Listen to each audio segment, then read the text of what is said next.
Olá, pessoal. Eu sou a Camila Macedo, faço parte da equipe de curadoria de longas-metragens do Olhar de Cinema e estou aqui para iniciar mais uma conversa sobre os filmes que fazem parte da programação dessa 10ª edição do festival. Hoje, batendo um papo sobre o filme A Cidade dos Abismos, que estreou no Indie Lisboa no início desse ano e que tem sua primeira exibição nacional na Mostra Novos Olhares deste ano. E para falar um pouco sobre o filme, comigo estão ou estavam, vamos ver se Verônica vai conseguir se reconectar, mas estamos com Priscila Betim e Renato Coelho, que co-dirigem o filme, com o montador Caio Lazaneu. E olha que eu perguntei como pronunciar o sobrenome, mesmo assim dei esse engasgo, mas enfim, qualquer coisa Caio me corrige depois. E o diretor de fotografia, Rodrigo Panatti.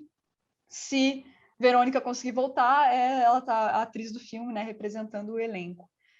Queria começar agradecendo a vocês por a gente poder contar com o filme na programação deste ano do festival, pela disponibilidade de vocês de estarem aqui conversando com a gente.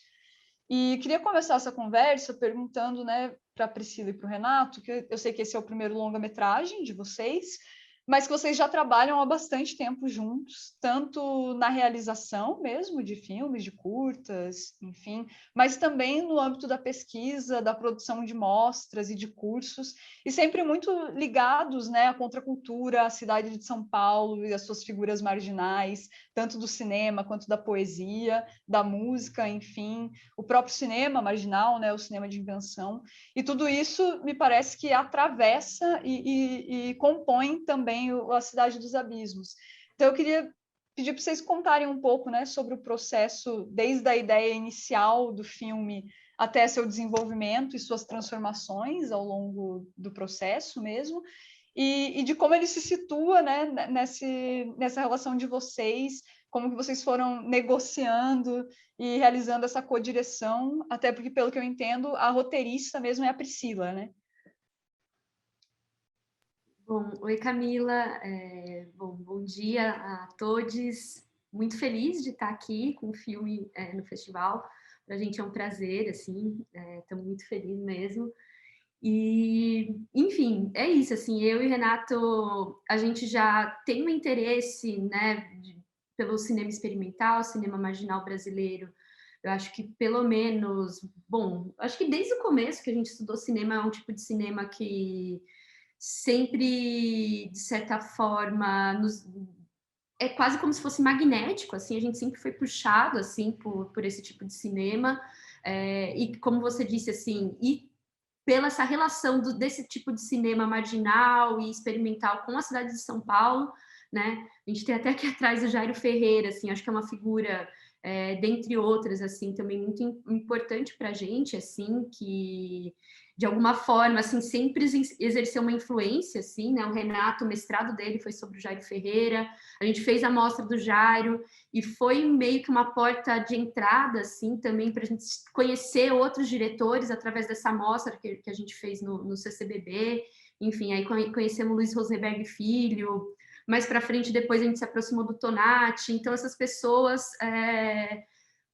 são mestres nossos mesmo, assim, referências tanto na relação de cinema, de linguagem, de estilos de produção, né? O Jairo tinha essa coisa de fazer filme sozinho, em Super 8, e isso, de certa forma, esse modo de produção mínimo e artesanal, e ligado também ao cinema em película, né? Cinema analógico é uma coisa que a gente gosta, a gente sempre se identificou com coisa meio vintage, dos anos 70, anos 60. Então a coisa da película era uma coisa muito mágica pra gente, assim mesmo. E aí, quando a gente começou, né, a pensar em fazer filme, nós dois, assim, essa coisa da película foi uma das primeiras coisas que veio, assim, né? Como que a gente poderia fazer filme só nós dois e ser interessante e, de certa forma, seguir um pouco essa vertente, assim, do qual a gente tinha se apaixonado, assim, né? Jairo, mesmo fora do Brasil, Jonas Mekas, o Bracket, enfim, como dialogar com esse tipo de cinema que era nossa paixão, assim. E aí a gente começou a fazer pequenos filminhos em Super 8, de um cartucho, sem roteiro, mais dialogando com cinema experimental, um pouco mais com documental, e Enfim, e paralelamente a isso, a gente tem uma paixão muito grande pela cidade de São Paulo, que é outra coisa, né? Essa coisa do underground de São Paulo, do centro de São Paulo, que, assim, é outra coisa assim, que nos atrai muito, assim, né? E essas figuras, né? No filme a gente, sei lá, tem o Cláudio Willer, né? Que é um poeta daqui de São Paulo, surrealista, um meio beatnik, que faz parte da geração 60, o Arrigo Barnabé, enfim, então tudo isso assim é um imaginário assim que enfim, né, acho que sempre de certa forma fez parte da nossa vida, do nosso dia a dia. E aí é isso, assim, a gente fazia filme sem roteiro, assim, até então, assim. E aí eu tive vontade de escrever esse roteiro, enfim, que eu acho que é um pouco. Aí depois eu descobri que eu amo escrever o roteiro, assim. Até então, assim, eu escrevi uma coisinha ou outra, assim, mas nunca me imaginei assim como roteirista, assim, e tal. A gente fazia muito mais essa coisa de improviso, de sair com a câmera, meio misturado com filme diário mesmo. E aí veio essa vontade assim de escrever roteiro. Eu falei para o Renato, vou escrever. O Renato até falou assim, não, vamos fazer filme com roteiro. Era uma coisa meio estranha, tal. Eu falei, não, vamos. Eu lembro que no começo o Renato até torceu o nariz, assim, né? Achei estranho, falei, que é isso, roteiro agora, né? Fazer filme com roteiro e tal. Mas aí depois gostei do roteiro também, aí foi... Acho que foi muito esse desafio, né? De passar de curta para longa, de filmes que eram experimentais, não eram de ficção, para um filme de ficção com equipe, com atrizes, atores, assim, para mim, pelo menos, esse foi o grande desafio, assim, trabalhar de uma outra forma, que a gente achava que não era muito a nossa onda antes, né? Acho que muito também por experiências de trabalhar em equipe, não ter se adaptado muito. Eu achava que preferia fazer filme meio sozinho, ou só com a Pri, com o Caio, com poucas pessoas. Mas aí a gente se apaixonou pelo processo, assim, a maior saudade que eu tenho é dos dias que a gente filmou, daquela loucura, assim, né? E também não era uma equipe muito grande, né? E todo mundo bem, assim, afinado, então isso foi muito legal, né? Foi um baita desafio, mas foi super legal, assim. Não sei se respondeu tudo. Não, mas acho que tem várias coisas que quero recuperar ao longo da nossa conversa, tanto sobre a questão do filmar em película. Eu sei que, inclusive, vocês já participaram de outro festival aqui de Curitiba, né? O Curta 8, que é justamente voltado ao cinema realizado em Super 8. Mas, enfim, são muitas questões, muitas coisas, mas a gente já volta a algumas delas. Eu queria aproveitar, inclusive, que Verônica Valentino, agora posso apresentá-la de maneira apropriada, que conseguiu voltar para a chamada.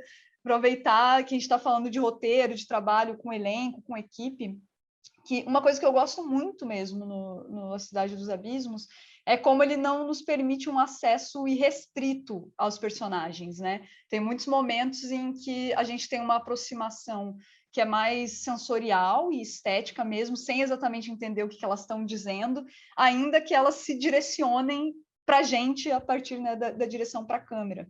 Eu queria tanto saber um pouco sobre essa escolha e sobre essa construção, mas também daí a partir da experiência da Verônica, né, no elenco, também conhecer um pouco, queria que você nos contasse sobre como a construção da Glória também acolhe elementos da sua trajetória na música e no teatro, né, e na performance, enfim, que você inclusive canta em alguns momentos, né, no filme. Tô curiosa para saber como que foi essa relação assim de roteiro, direção e construção de personagens. Bom, enfim, eu sou apaixonada pelo filme, né? Principalmente por essa questão, assim, que a Glória ela é um retrato não só meu, mas de tantas outras travestis que vivem nessa cidade. Eu vou fechar nessa cidade, que eu não vou nem falar do Brasil, vou fechar nessa cidade de São Paulo, que é esse grande centro, né? Eu não sou daqui, eu sou do Ceará. Então, assim, a gente sabe que várias manas fazem esse êxodo para vir para cá, para mudar de vida, para crescer, para, enfim, seja qual ramo for, né? Seja qual vocação ela está predestinada enfim, o que ela faz, independente disso.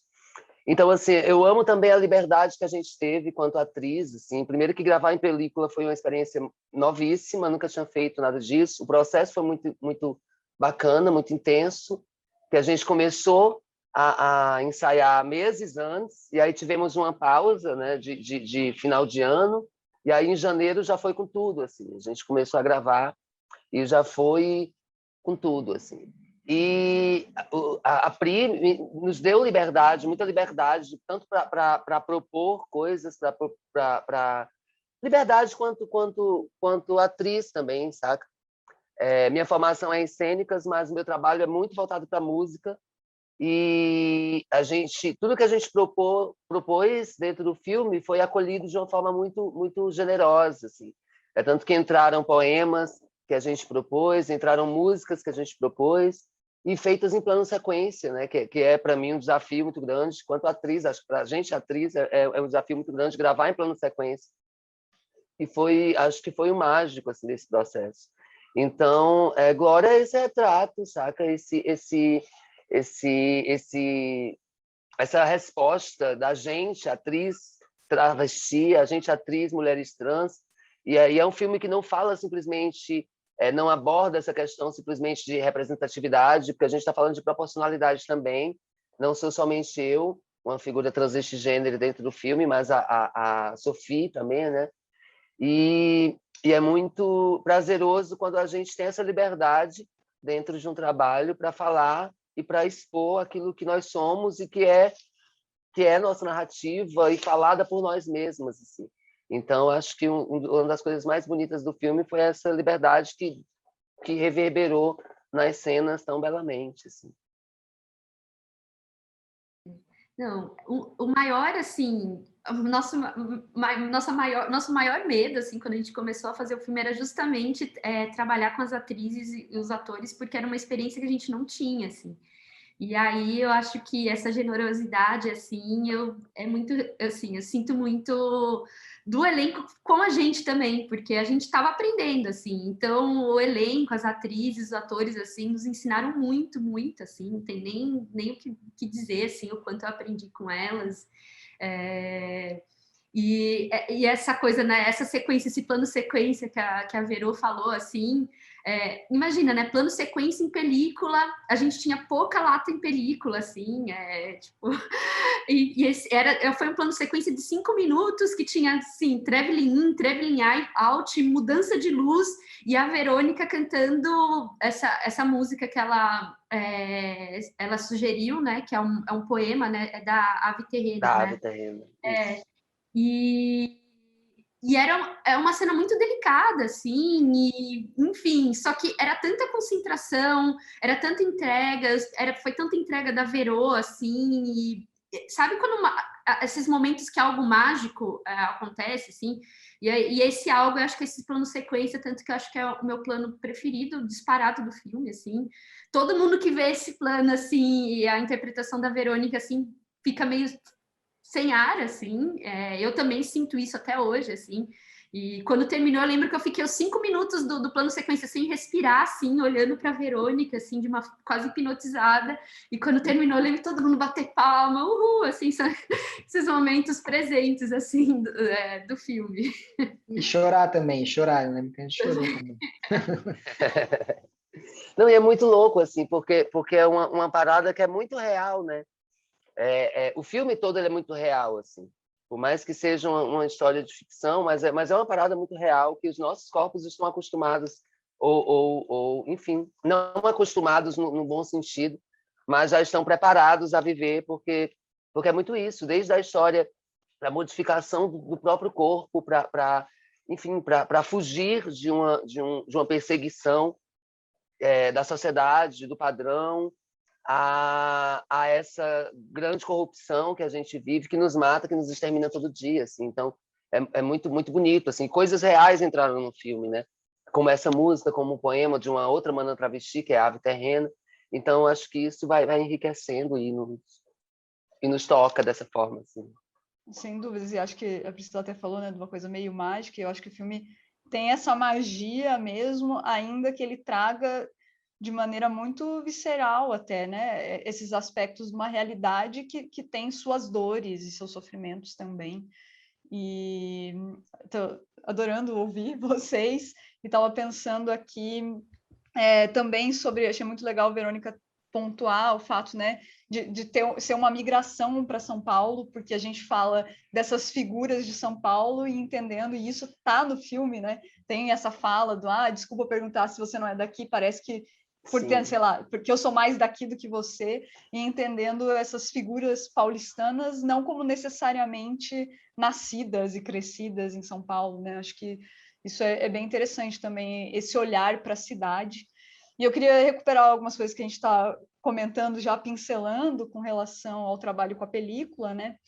Então, o filme, pelo que eu entendi, ele foi filmado em 16mm e tem essas imagens adicionais em Super 8. E eu queria ouvir de Caio e de Rodrigo também, tanto sobre esses desafios de trabalhar, né, numa produção em película, sabendo, inclusive, dessas dificuldades de recurso mesmo, mas pensando no aspecto da linguagem, porque tem vários momentos do filme que são muito menos narrativos e que fazem jus a essa trajetória de vocês no cinema experimental, né? Que são esses momentos mais oníricos, assim, e de experimentação propriamente dita. Eu queria saber como que isso atravessa o aspecto da filmagem, mas também da montagem, assim, né? O que desse experimentalismo tá em cada uma dessas etapas, se essas etapas são de fato separadas ou não, enfim. Então, tudo bom, gente? Seguinte, foi muito legal filmar em película. Eu fiquei muito feliz, assim, de ter essa oportunidade que a Pri e o Renato me deram, assim, também de trabalhar nisso. E acaba que a gente também filmou em 35. Tem a cena da Verônica cantando que foi em 35. Então a gente filmou nas 3 bitolas, né? 35, 16 e 8. Mas predominantemente em 16, principalmente as cenas com áudio. E as cenas mais experimentais foram feitas em Super 8, mais pelo Renato, né? Bem mais pelo Renato, assim. Ele também operou a câmera muitas vezes, mas eu acho que essa linguagem foi muito, né, as referências que eles passaram para a gente, assim, e como eles veem a iluminação, o enquadramento, tudo mais, assim, né? Tem muita mão deles nisso, assim. Eu fui só de alguma forma tentando trazer para a imagem o que eles tinham de ideia, assim, né? Acho que esse era o meu papel. Mas não minimize esse papel, porque a iluminação do filme, de fato, é maravilhosa, assim, né? Obrigado. Todas as imagens são muito foi bonitas mesmo. Uma coisa que foi bem desafiador foi o fato que a gente filmou tudo sem vídeo assist. Então, quem estava na câmera era quem via tudo. E assim, a câmera, tipo, não dava para ver para a Pri ou para o Renato assistirem se a interpretação na câmera tinha sido boa. Eles tinham que olhar por fora e confiar em mim, assim. E a câmera de película, ela fica batendo, assim, né? Você não vê direito, você não vê tão bem, assim. Muitas vezes você não consegue perceber os detalhes, assim, né? Então, e a gente, como aqui no Brasil não tem mais laboratório para revelar, a gente filmou o filme inteiro. Isso, né, não é uma coisa usual, comum, você filmar o filme inteiro e depois revelar o filme inteiro. Então, a gente foi muito na confiança, assim, que estava tudo funcionando, que estava tudo certo. E realmente estava, deu tudo certo, assim, né? A princípio deu tudo certo. Então, foi bem desafiador. Acho que foi o projeto mais legal da minha vida, assim. Eu tenho muita saudade também, como eles todos têm, assim. Doido para fazer outro. Pena que, infelizmente, nossa Ancine está aí capengando e tal. Mas é isso. Quer falar alguma coisa, Caim? Também? Posso falar. Primeiro, olá a todos, todas, todos. Verônica, prazer em encontrá-la. Né, Camila, muito obrigado pelo espaço, né, do festival. E, enfim, da montagem um pouco, né, eu tive até, curioso porque a gente tem essa coisa ermitã, né, do montador que fica isolado, espera o material chegar, mas foi um projeto de um envolvimento tão coletivo, né, que o meu pensar cinema ele é quase indissociável do pensar, assim, sempre que eu penso cinema, eu penso um pouco como é que Renato e Pri estão pensando também, tento pensar junto com eles, né, porque a gente tem aí uma amizade muito intensa, duradoura, de outros filmes, de cursos, enfim, de percepções de mundo mesmo, de pensar o mundo a partir do cinema de um modo muito afetivo, né? Então, esse projeto, esse processo, eu me lembro desde o começo do Renato e Pri me contando o roteiro. Então, apesar de eu ter, né, chegado mesmo na montagem, foi um filme que eu não consegui me dissociar em nenhum momento, assim, e dei um jeito de participar em várias diárias, a maioria delas, fazendo estilo. É uma coisa que também... Você atuou também, Caim. Isso. Filme de baixo orçamento é assim, todo mundo que está lá, não, está precisando de figurante. Tem uma pontinha lá também, né? Mas que às vezes o montador não gosta muito desse processo para não se envolver com, né, justamente com certas emoções que acontecem no set, para ter um pouquinho um olhar mais clínico, distanciado para o processo de escolha. Mas para mim era inevitável não participar, né? E me emocionei muito, me impactei muito com cenas como a que a Pri relatou da Verônica. Eu me lembro que o término desse plano sequência escorria lágrimas, assim, todo mundo realmente muito emocionado, né? E acho que assim o grande desafio que foi o desafio que acompanhou o Pri e Renato também tem a ver com esse estupor, esse vulcão que né, a possibilidade de um cinema experimental absolutamente livre de amarras, né, convencionais, mas transformá-lo em uma narrativa que tem uma história a ser contada, existe um encadeamento lógico, existe né, a gente assiste ao longa e por mais que, né, o experimental se faça muito presente, com uma estética importantíssima, tem uma história lá. Então, o desafio era um pouco esse que a Pri e o Renato tiveram também na direção e no roteiro, de trazer, né, de conseguir condensar todo o experimentalismo e narrativa numa proposta coesa, assim, que eu acho que talvez, né, para trabalhar, destacaria aqui a Propósito de Vila, que a gente trabalhou também nessa parceria, o Di também trabalhou, né, na fotografia, em parte da Propósito de Vila, que é um documentário experimental poético, e a gente já tinha muito esse fluxo de termos montado os três, o filme, né, de perceber muito, e de termos feito outros filmes também juntos, em Super 8, sobretudo, né, de perceber muito qual que é o espaço de criação, né, o ímpeto poético do Renato e da Pri, que eu acho que eles têm isso que a Vê destacou, da generosidade para mise-en-scène, para atuação, é uma generosidade ímpar também que os dois têm em relação à montagem, né? Justamente por acreditarem muito nesse fluxo poético. É um fluxo intensamente poético, montar um filme com essa dupla, né? Porque existe essa generosidade assim que a gente vai encontrando métodos no meio do caminho, né? Às vezes o método é parar um pouco e ficar lendo poesia, né? Às vezes o método enfim, parar e ficar só discutindo sobre a vida e nem montar exatamente, mas montar, portanto, né? E eu acho que é maravilhoso, assim. A gente teve e um outro desafio, curiosamente é um paradoxo, é que esse filme foi feito mais ou menos 4:1, né? O que não é muito pouco, na verdade. O montador até gostaria, né? 4:1 é um material pequeno, seria em tese de fácil escolha, né? Cada 4 planos escolher 4 tomadas escolher uma, né? Só que ao mesmo tempo, eu acho que tem uma questão rítmica, tem uma questão estrutural, tem uma questão que é também desse desafio de dosar experimentalismo com narrativa, né, de saber que esse material foi muito bem selecionado, né, foi muito bem ensaiado, foi muito bem produzido. Então, Renata e Priscila também fizeram aquilo que é muito comum nos curtas mais experimentais em Super 8, que é a tomada única, né, que é filmar com single frame, que é filmar com a própria montagem da câmera.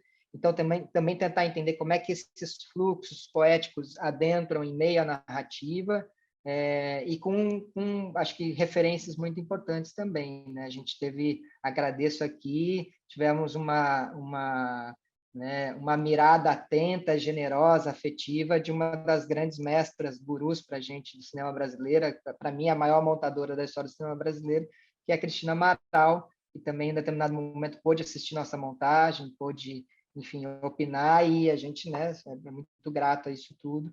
E também as referências de Cris no cinema, né? E as referências também do cinema de invenção brasileiro na montagem, Silvio Renaud, de outros aí que nos inspiram, né? Como fluxo poético de concepção de montagens. Não, é bem legal o que você comenta, porque acho que é isso, né? E é bem notável no contato com o filme dessa combinação, assim, né? Entre narrativa e experimentalismo, entre precisão e desenvolvimento de outras metodologias de produção e de realização mesmo, em função do próprio contexto do contexto, mas não só do contexto, também do que me parece serem inquietações, né? De linguagem, estéticas e éticas de vocês. E assim, infelizmente, nosso tempo está acabando, mas para encaminhar para essas considerações finais, assim, eu queria trazer uma referência que antes da gente começar a gravar, eu estava conversando com Priscila e ela falou, né, que as filmagens aconteceram no início de 2019. E, infelizmente, talvez, parece que agora, no lançamento de 2021, a gente tem outras camadas de infelizes coincidências que tornam o filme muito atual, assim, né? Desde a presença da Cinemateca Brasileira ali em uma cena, até a própria presença do padre Júlio Lancelotti, enfim, que, né, teve uma intensificação nas perseguições às quais ele vem sofrendo desde o processo da pandemia. E aí eu queria ouvir um pouco de vocês como que é, né, esse reencontro com o filme nesse cenário atual e o que vocês gostariam de dizer para o público que vai assisti-lo agora no Olhar de Cinema. Não, como a Camila disse, é isso, assim, a gente filmou em janeiro de 2019, que foi o primeiro mês, né, enfim, nem dá para falar aquelas, né? Mas enfim, né? Quando o Bolsonaro, enfim, assumiu a presidência, e para a gente, enfim, né? Tinha eu acho que de certa forma, assim, a gente vislumbrava, assim, esse certo cenário apocalíptico, assim, embora a gente nunca, né, assim, acho que é a típica coisa que a realidade supera a ficção e a criação, porque a gente nunca imaginou também tudo que poderia acontecer, assim.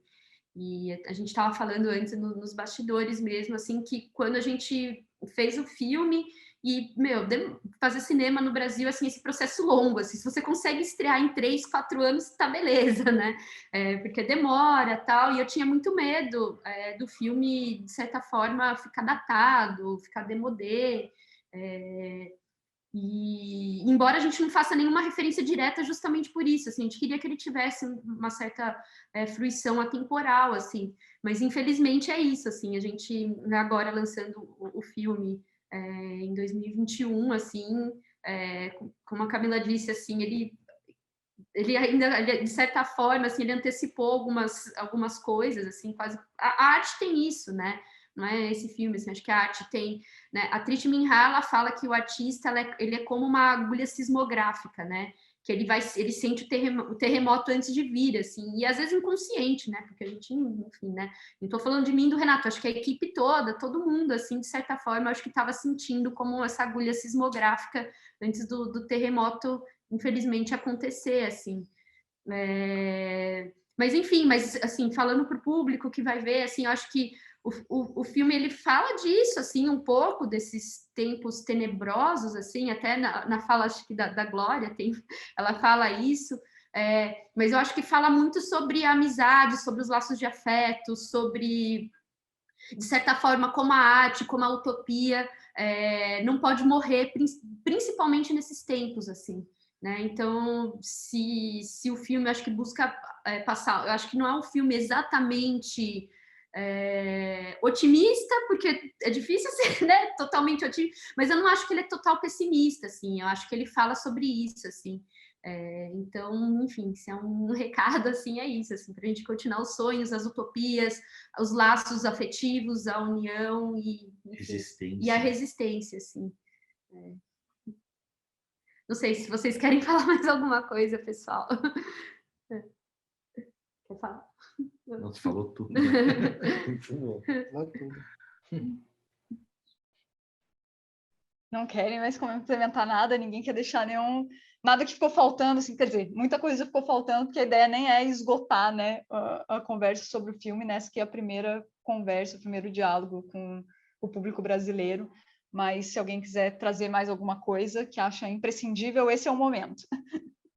Eu acho, Camila, só se complementando a Pri, né, já que é uma mensagem a quem vai assistir, né, embora não esteja exatamente aí numa chave otimista, pessimista, enfim, só para dar vontade, né, acho que o final dá uma pista, dá uma pista de uma resposta estética aos nossos tempos aí, né, a um ritual, talvez, né, o final do filme vai ao encontro, talvez, de uma resposta, né, Vê?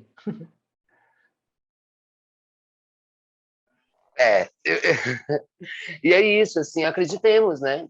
Eu acho que esse filme é um grande alerta, assim, para que é possível, assim, mesmo com todo esse caos, com todo esse apocalipse acontecendo, está em nossas mãos, assim, saca? A gente não pode deixar tantas vidas nas mãos de tantos monstros, assim, está em nossas mãos. Eu acho que é uma mensagem bacana. E o final, sem dar spoiler, é bem isso. Massa, obrigada. Rodrigo, quer complementar alguma coisa? Eu acho que é só dizer que é isso, que eu sinto que é um filme muito sobre uma resistência, né? Desde da questão política, a questão artística, assim. Então, eu sou muito grato por ter participado disso, assim. Foi muito lindo todo o processo. Conhecer o Padre Júlio foi uma coisa muito emocionante também. Inclusive, na cena dele, eu não vi nada, eu só chorei, porque o discurso dele me fez chorar e embaçou tudo o visor, assim. E foi totalmente na confiança, né? Ainda bem que o quadro era bem aberto, assim, ele se posicionou bem, deu tudo certo. Mas foi muita emoção, assim, é um filme muito do afeto mesmo, como o Cainho disse, assim. Todos nós somos muito amigos, assim, né? E o Renato é meu irmão, não sei se você sabe disso, mas vizinho de muro, a gente é irmão. E então, assim, foi muito especial. Espero que as pessoas gostem aí, comentem, falem o que sentiram também. É isso. Gente, eu agradeço demais. Espero que essa seja a primeira de muitas exibições no Brasil e que, claro, ele continue circulando, né, pelo mundo. E para quem estava nos assistindo, aproveito, né, para não só convidar para assistir a Cidade dos Abismos no festival, assistir as outras conversas sobre os outros filmes que também estão aqui no canal do YouTube, mas sinalizar para um diálogo que me parece muito potente do A Cidade dos Abismos com outros 2 filmes da programação do festival que estão na mostra Exibições Especiais, que é Capitue o Capítulo, do Júlio Bressani, e O Bom Cinema, que recupera justamente um tanto da história do cinema marginal, né, em São Paulo, do Eugênio Pupo. Fica essa dica curatorial. Mais uma vez, muito obrigada e tchau, tchau, gente. Obrigada, Obrigado, Camila. gente. Tchau, tchau. Obrigado, Camila. Obrigado, Tchau, tchau. Camila. Tchau, tchau. Obrigada.